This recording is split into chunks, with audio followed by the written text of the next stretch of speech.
Well, the Supreme Court has sided with a former Texas state trooper, ruling today he has the right to sue the state over claims he was forced out of his job after returning from military duty in Iraq. Army veteran Leroy Torres says he sustained lung damage when he was exposed to open burn pits in the Middle East.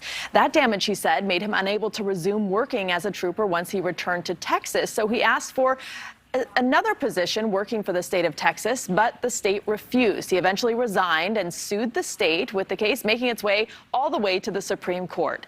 In a 5-4 ruling, the justices determined Texas is not shielded from such lawsuits. And we're joined now by the Army veteran himself, Leroy Torres. He is the subject of that case. Thank you so much for being here. First of all, your reaction. I know it's been a long road for you.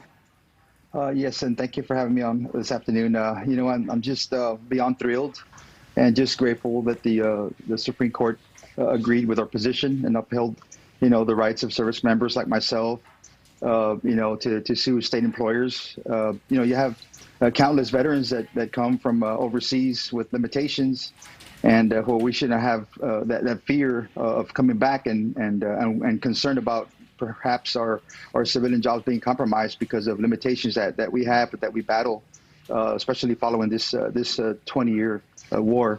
But it's definitely a day of victory, and it's something that's monumental, not only because it's going to benefit our case, but also the others that have been also have been having issues that have lost their jobs in other states as well. It's going to benefit them as well.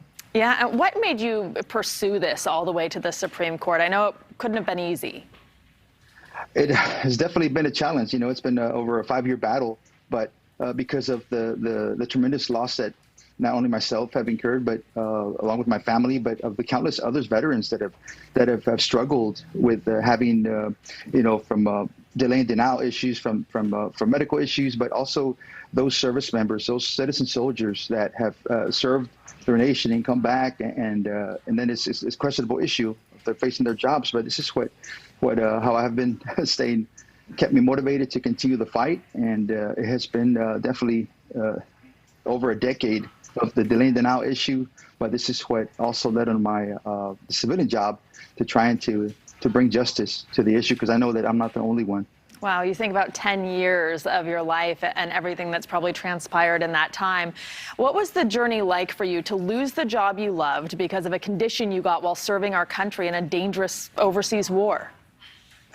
It was definitely, it was heart-wrenching, very painful season of my life. This was my childhood dream, to be a Texas state trooper.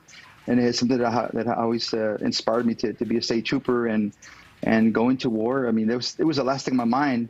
I was, more concerned of either, being shot at or indirect fire, but never that the invisible wounds would follow me home. As our motto says for Burn Pits 360, the war that followed us home. I never thought this was going to be an issue once upon returning from deployment and returning back to my state police job, that it was going to be a challenge. And you mentioned the other people who are affected by this case. What is your hope for other service members going forward?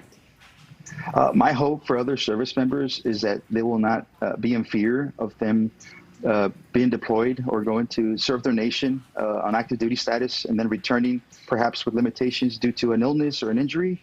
That fear will not, that they will not have to be concerned about them coming back and have to be worried about perhaps losing their job, but that they will be accommodated based on their limitations. And as well as now, I believe what this case does is also equips those that are willing to serve or raise that right hand and serve the nation, that now they can go and serve the nation without that fear of coming back and their civilian jobs being questionable.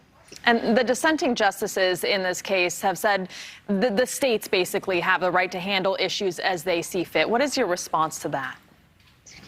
My response that this is why there's Congress intended for USERRA, those federal protections, and that's how it stands. And I'm grateful for the decision that was made today of those that were in favor of my case, that USERRA will continue to protect those rights of those employees when they return from deployment with limitations.